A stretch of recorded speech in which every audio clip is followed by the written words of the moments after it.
Yan mga ka-ride, meron tayong Kimco Agility, RS Agility to mga ka-ride. Ang problema nito is mapapansin nyo, lobat. On natin, babagsak na yan. Ayan o. Kinabit ko na yung tester. And then, banda rin natin. Ayan. Mapapansin nyo.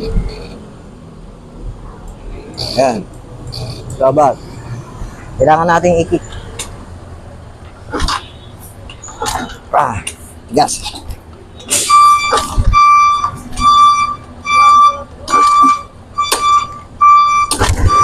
Ayun. Mandar siya. Mandar yung motor. Ayan. Pero, kung mapapansin nyo, yung ano is 10 volts lang. Ayan o. 10 volts. O, biglang nag-charge. Biglang umangat. Eh, nag-14 na siya. Ba't nagkaganon? Biglang lumakas na mga ka-ride. Yung charging ngayon, biglang pumalo. Nag-charge kusa. Ngayon, tingnan natin, painitin natin. Bakit nagkaganon? Biglang umangat yung charging. Ngayon. Oh, bagsak siya ulit. Bumagsak ulit siya nung uminit. Oh, bagsak. Yan na, ulitin natin. Yes.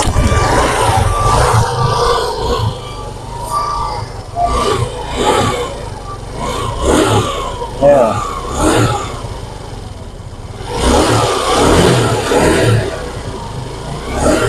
Ayan, ayaw na mag-charge. Kanina, napansin nyo, pumalo hanggang 14. Pero ngayon, ayaw na. Ayan, check natin to kung anong problema na itong Kimco RS Agility na to mga katay. Okay, let's go.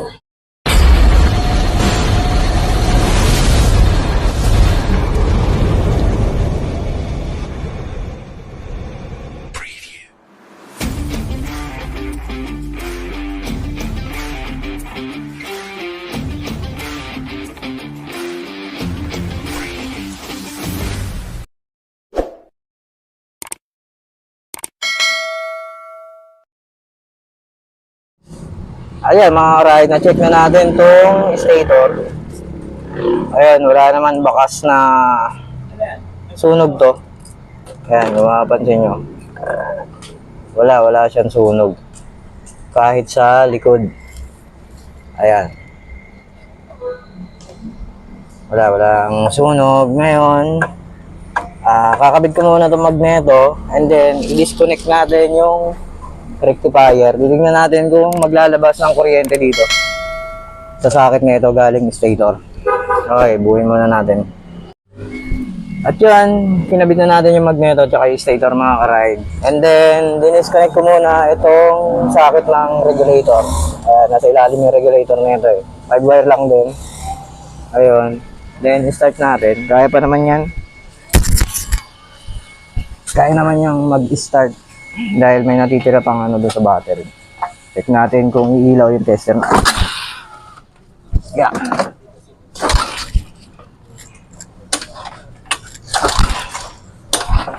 Bigas ah.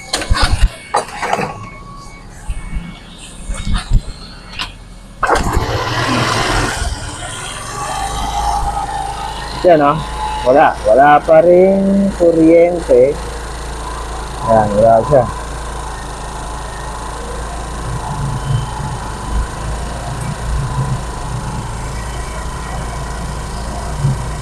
Dapat kikislap yan. Then, gawa tayo ng wire. Pag-sparking natin itong dalawa. At yan mga ka-ride, na-check na natin yung linya nito. Punta doon. Okay naman. Hanggang dito sa may socket. And then, ang pinaka-problema nito is ito. Yan. Itong regulator. Mapapansin nyo yun o. Yung... Ano na high blood? Ano? Ano? Mag-vlog ka lang. Ayan, papansin nyo, lumobo. Lumobo na itong side na to. Ayan. Kaya, papalitan natin regulator. Ayan. Okay. A few moments later. At yan mga ka-ride. Ayun, may dala si boss na regulator. Yan.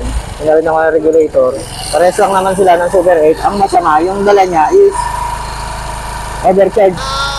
Pag nired mo, ayun o.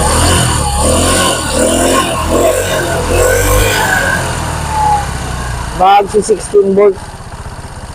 Yun. Yun ang mahirap doon. Overcharge sa motor na yun. Ayun.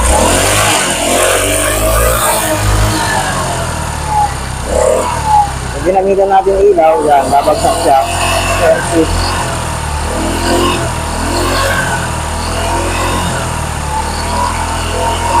Yun. 40.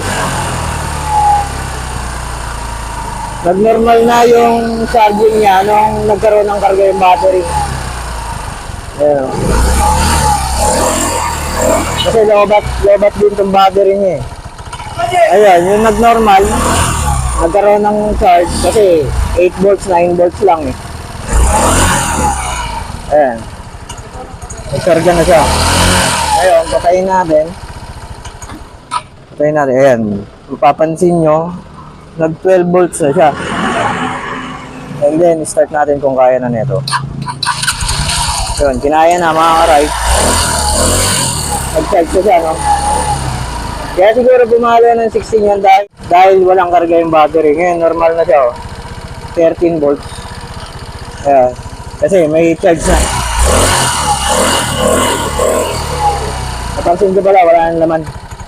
Walang laman kanina yung nito, yung battery niya, kaya nag-overcharge. Ayun, okay pa to mga ka-ride. Itong regulator na dala ni boss. Pero ito, wala talaga to. Kaya mag-charge na ito mga ka-ride. Ayan. Naka-green na siya. Ayun, patayin ulit natin. Start. Tignan natin kung aandar. Ayun, nag-charge na siya. Ibig sabihin, walang problema yung stator. Ang naging problema na ito is itong regulator. Kaya buti may dala siya pang Super 8. Okay to, normal naman yung init niya. Ayan. Okay. Okay na to. Kaya assemble na lang natin. Normal na yung charging. Assemble na lang natin mga karat. Ayan. Dahil siya, kanina ayaw talaga. Yun. Naging problema na itong agility na to. Ito, regulator. Okay. Yan mga ka-ride. Testing natin. Yun. Nag-start na siya. Ayan. Gamit natin yung regulator ng Super 8. Parehas lang na agility daw mga ka-ride. Yun. Yun. Problema lang talaga nito. Regulator. Okay. Problem solved. Babush. Yeah. Peace out.